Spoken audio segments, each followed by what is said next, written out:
Hey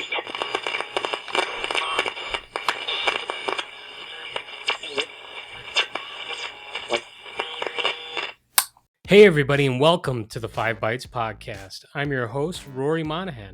As always, the podcast is brought to you by my sponsors. That includes ControlUp, end-to-end digital experience management for the work from anywhere era. ControlUp, happy users, happy IT. And also brought to you by Network's Policy Pack, where you use Group Policy, Policy Pack Cloud, or MDM to remove local admin rights, manage and lock down applications, Java, browsers, and mitigate ransomware, plus more. And also brought to you by Numescent, the inventors of the first and only cloud-native container management platform for Windows desktops. If you've enjoyed the show over the last year, you have these great sponsors to thank. And now for a look back at some of the biggest news of 2023. In my opinion, the biggest story in enterprise IT and just tech in general for 2023 has been the rise of AI. And at the heart of it has been the company OpenAI, who make ChatGPT. I could speak from my own personal experience. I bought a subscription as soon as it became available. The initial GPT-3 was rough around the edges, but still very impressive. It had some limitations that were listed, the biggest of which, in my opinion, was that it was working off a dataset that was years behind. So if you asked the service about anything current, it would warn that it is unable to handle the questions about recent events. Since the initial launch, a major development was Microsoft coming on board as the main investor. Microsoft started to go all in on AI integrations within their product suite with Copilot, which at first was being delineated between Copilot for Windows, Copilot for Office, Bing Chat for Enterprise, and some other announced integrations for products like GitHub. They since have been on a rebranding exercise with everything just being called Copilot, and it is becoming available in Windows 11, and they recently announced Copilot will be coming to Windows 10 too, with users being able to use the service to create things like Word documents from scratch, create PowerPoint slide decks, get existing decks improved upon, or get documents rewritten, and much, much more. This partnership has also led to Bing integration within GPT-4, and that means ChatGPT can now return results for more current topics. One underlying issue, in my opinion again, that I still encounter is a favoritism towards certain sources, such as Microsoft sources for tech information. That could certainly become an issue for regulators in future. OpenAI as a company had a wild and turbulent end to the year, with CEO Sam Altman being fired by the board. Greg Brockman also announced he resigned, and then there was something akin to a mutiny, with Microsoft reportedly involved expressing their displeasure with the move to remove Altman. Employees were calling for the board to resign, and a whole lot of negative press coverage was going around for several days. Microsoft CEO Satya Nadella then announced both Altman and Brockman were hired by Microsoft, but within a day, it was announced that Altman was reinstated as CEO of OpenAI, and most of the board was replaced. As we face into 2024, all seems well again for OpenAI, and as I was just at the Gartner IOCS conference, I could say a whole lot of companies have spawned off the rising interest in AI. And they had enough money to put into sponsoring a Gartner event, so I think that is a pretty good indication of how the market is right now. Google certainly seemed to be threatened by ChatGPT, and they likely should be. If everyone just uses an AI chatbot, it will drive a lot of traffic away from traditional search engines by Google, and as stated, Microsoft are in at the ground level with OpenAI. They had a Bing AI chatbot, which is now under the entire Copilot brand, and GPT-4 uses Bing, as I said earlier, for part of its data retrieval. Google launched their Bard service and have since announced Gemini, but being in the position of chasing has not helped their perception, in my opinion. The initial Bard demos faced ridicule, and the newer multimodal Gemini service had its trailer labeled as fake. Certainly, competition in the space will be important for driving innovation and pricing, so we should all hope that serious contenders step up, and I'm sure Google will be one of them. While the AI revolution could be a major positive for mankind, and it is certainly being welcomed by chip manufacturers like NVIDIA, who must produce chips equipped for the computations required by AI services, a major downside of the AI revolution is the power consumption. A continuation of the current trends in AI capacity and adoption are set to lead to NVIDIA shipping 1.5 million AI server units per year by 2027. And these 1.5 million servers running at full capacity reportedly will consume at least 85.4 terawatt hours of electricity annually, more than what many small countries use in a year, according to a new assessment. And a recent report suggested Microsoft's own AI initiatives could use as much power as a small country by 2027 as well. When the world is facing into a climate crisis, this is far from ideal. So, with the rapid pace of progress in the AI space, I'm sure 2024 is going to be another exciting year. Another significant trend of 2023 has been layoffs in tech. FastCompany.com reported in December that 1,157 tech companies have now laid off 257,778 workers over the course of the year. Some big company names were included in the list of those who laid off staff this year, including Amazon, Google, Microsoft, Spotify, Salesforce, VMware, and Citrix, to name a few.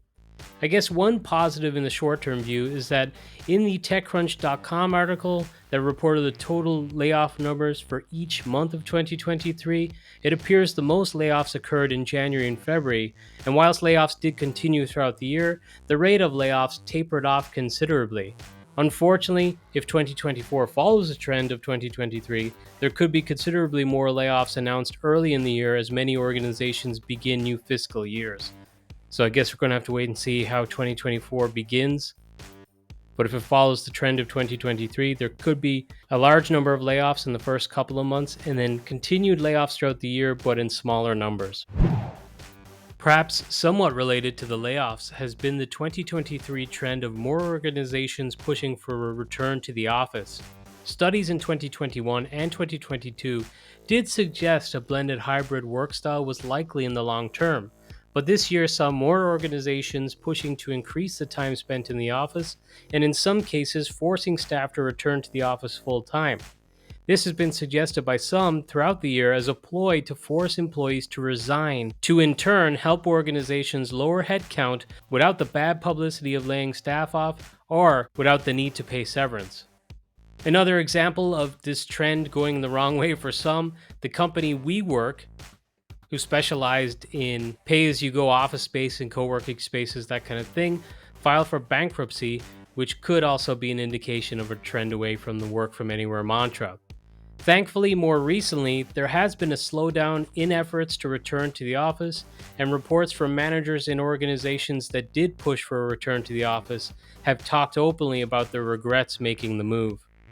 It will be interesting to see how things lie 12 months from now. End-user computing also had a very disruptive year, with Citrix and VMware both being taken over by private equity firms. There may or may not be a trend towards Azure Virtual Desktop.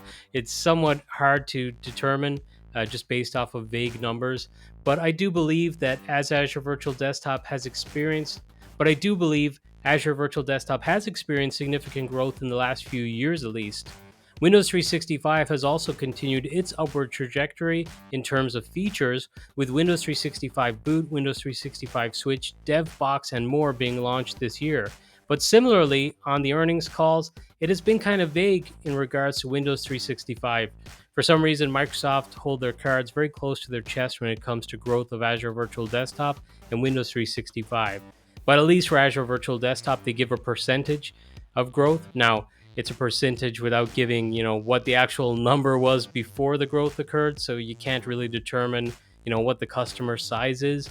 But for Windows 365, they haven't given a percentage of growth, I believe, not yet, at least on the earnings calls. They instead just give some very high-name reference customers. For their part, it seems like Citrix, under the TIBCO brand, are bringing things back to basics a little bit, focusing more on the core products in the Citrix stack.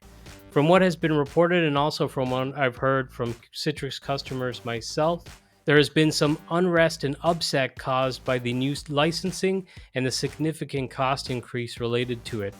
The VMware acquisition is still very fresh because it dragged out for most of the year, but it appears Broadcom may take a similar approach to TIBCO in focusing more on the core VMware products, which would be their infrastructure offerings such as ESXi. VMware have announced their intent to divest their end-user computing division that would include things like Workspace ONE and VMware Horizon. VMware also announced a very hard approach to licensing with an intention to force customers off perpetual licensing, moving towards subscription in the future. This is due to them not renewing perpetual licenses in future and also no longer offering support when perpetual license agreements expire. So if a customer does currently have a perpetual license and then it expires and they decide not to renew into a subscription, theoretically they could continue to use the product since they did buy the perpetual license, but they will not receive support, which is obviously a requirement in most enterprises. On the application side of EUC, late in the year, MSIX saw some potentially large improvements with an analyzer option built into the packaging tool and some automated fix-ups that should improve compatibility for the container format, which has been the major downside so far. Windows Package Manager continues to get promoted to the top of the table, and I believe last year was that it became integrated with the Microsoft Store, and this year Microsoft announced an Intune add-in via the Intune suite that appears to enable evergreen application assignments that leverages Winget. Liquid was acquired by Recast Software. Patch My PC publicly announced becoming a partner in PSADT. Show sponsor Numescent, and my employer, just to be clear, announced AppV optimizations to extend AppV packages beyond estimated end of life, and an automated prefetch feature to improve launch performance of applications using machine learning capabilities over time. So as more users use the applications, the launch performance and the analysis for the launch gets refined and it improves more over time. PolicyPack, another show sponsor, announced their application manager product that makes harnessing the power of Windows Package Manager or Winget easy and provides management oversight for it, which is something that's lacking if you just try to use the native Winget and commands yourself. ControlUp announced so many improvements to Edge DX, and they launched their comprehensive FSLogix metrics, as well as launching an offer of 50 free licenses to those in the community for Edge DX, among many more announcements.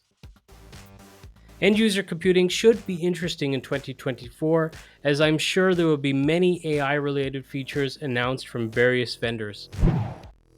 As expected at this point, it was another rough year in terms of cyber attacks, with 2 months beating the record for number of ransomware attacks in a given month in 2023. I could go through a bunch of the high-profile victims and cases, but it has been brought to my attention before that when I do too much on the InfoSec front, it can be a bit of a drag. So instead of going crazy, I figured I would highlight a couple that I think are cases that are most significant. First, the Okta breach. That was a story that just kept gathering momentum as what seemed to be a relatively straightforward case, much customer data, blossomed into a story much bigger. It turned out that up to 97% of customer support data was breached, and this is pretty sensitive data as attackers now know what organizations are using Okta. They can figure out who the administrators are at those customers and potentially attempt social engineering to get access to their environments by tricking victims to hand over Okta credentials. I think the nature of how the story started out with things being kind of underplayed to it becoming so big is what made this such a significant story. It may be a lesson for others out there of how to handle these disclosures. The other major security story, in my opinion, was the case of Microsoft's own signed certificates being used by attackers. A gang got a developer account that essentially gave them the keys to the kingdom to produce their own Microsoft signed certificates that they could then use to sign things like kernel drivers that could run with system privileges in environments to essentially provide carte blanche access to gangs to do whatever they wanted. Now, Microsoft, for their part, did act relatively quickly to revoke the certificates, but this was a major incident, and even though it was a major incident, it did not seem to get as much press coverage as I would have expected, to be honest. It would be interesting to see if there are any Microsoft signed certificates used in attacks in the future, or if the ones that have been produced have already been spent, or if Microsoft were able to look at the developer account that was breached and see what certificates were created or signed by that account and just revoke all of those so there's none out there that could be used in future. It was a mixed year for the community, in my opinion, as it was announced late in 2023 that the CUGC was being put to an end, which was a major bummer. Citrix announced that they're going to focus on their own events in future, and it seems like smaller community events under the Citrix umbrella is uncertain at this time. And EUC, in my opinion, continues to be underserved by bloggers. For some reason, it just seems like there are not a whole lot new faces or content being put out related to EUC into the world. It also seemed to me, at least some events, mostly those that were vendor driven, seemed to be skewing audience wise mostly towards like MSPs, consultants, and vendors in attendance rather than customers. So a big part of the conversation is missing at those events now. Also, Twitter, which is now X, to me was the best tool for community engagement. And this year was a bad year for the platform as it took a nosedive after its acquisition. It has become a much more commercial vehicle, which seems to be affecting the quality of discussion on the platform, at least for now. Maybe things will turn around in 2024. On the plus side, great events like E2EVC, AVD TechFest, App Manage Event, MMS, EUC Forum, and EUC Tech seem to be going from strength to strength. So there is hope out there. And if you haven't heard of these events before, they're worth looking up, and our community really needs them. So please do support them.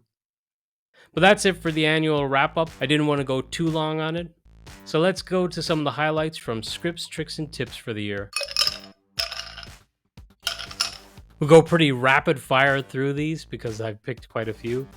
But first up, my buddy Dave Brett had a great blog post on making your Citrix policy secure by default. So a heads up, I think I also covered it the year before, but the awesome Patrick Coble had a great session and I believe content out there like a matrix showing various different platforms and their security by default. And surprise, most platforms are not very secure by default. So there's settings that you definitely need to change. And Dave gives a great guide when it comes to Citrix on securing by default. Speaking of Patrick Coble, I didn't want to leave him out. He launched his Enterprise Browser Battle, which is a comparison of the major browsers within the scope of security. I believe he also covers the secure browser options, as well as just browser security features themselves. So definitely worth one checking out. Sticking with some security-related topics now, Luke Bensi and Sydney Williams had an article on helping your employees make strong passwords a habit. This is something I actually blogged about on my own site a couple of years ago, where I think if you teach employees how to manage their passwords properly and just authentication properly, not just for their enterprise accounts, but for their personal accounts and their personal lives too, I think that will go a long way to helping enterprise security overall. And this is a pretty good blog post on that. Also security related, but more of a podcast. My buddy Jeremy Moskowitz was featured on RunAsRadio covering the local administrator password solution and went into the newer iteration too. And I'm highlighting just that episode, but it's been a bumper year for RunAsRadio. If you don't listen to the podcast, it's better than my podcast in my opinion. Now it is an interview format, but it's just full of really great interviews. The production qualities are amazing. Check out that podcast. It's awesome. The great Martin Therkelsen had a blog post series on Azure Bastion. And this is a long, comprehensive series. So if you're into Azure and you're looking at network security within Azure, this is one you'll definitely want to check out. It was a pretty big year for Intune because it's been a big year for the last few years with more organizations moving to managing devices that are remote. But Janik Reinhardt had a great blog post on how to create PowerShell scripts to automate tasks in Intune. And speaking of automation, and also very fitting with such the AI heavy year that was 2023, Doug Finke shared his PowerShellAI. So if you want to use ChatGPT from PowerShell or within your PowerShell scripts, check out this. My buddy Trentent had an excellent series of tweets on the impact of enabling offloading features that move server processing to the client. And he goes through pretty detailed on what the impact is, showing some metrics and dashboards to make the point. And it couldn't be a scripts, tricks, and tips roundup without featuring the awesome James Rankin. He had a series of blog posts, not necessarily a series where they're all linking one another and keeping within a trend, but just multiple blog posts on the topic of Citrix UPM containers, and I had the pleasure of seeing him present on the topic of profile management in UPM at the Dublin CUGC during the year. It was actually in Belfast, the Irish CUGC, but it was in Belfast. And one of the blog posts is getting started with Citrix UPM containers. So if you haven't tried them out yet, that's a good place to start. Anton van Pelt shared a tip from Jim Moyle that he gave out at the EUC Masters Retreat, and that is you can use control and space when writing PowerShell, and it will give you all the possible parameters that are available. And just like with James Rankin, I couldn't do a roundup without featuring something from Guy Leech. Guy shared some PowerShell for exporting events from the Windows events for specific event providers from a specific date and time. So this is something that I've used quite a lot in my day-to-day IT career.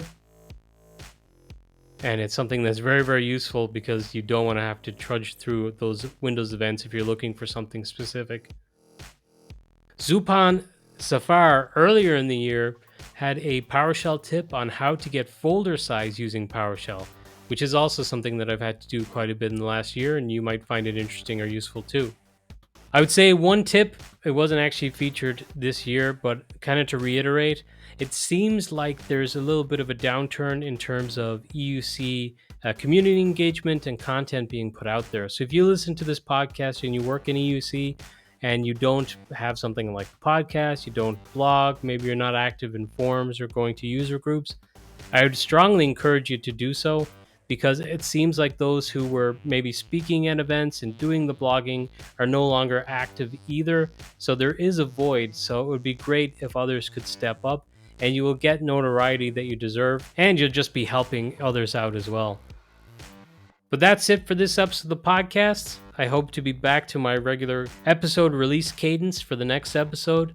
I hope you all had great holidays, and I'll catch you then.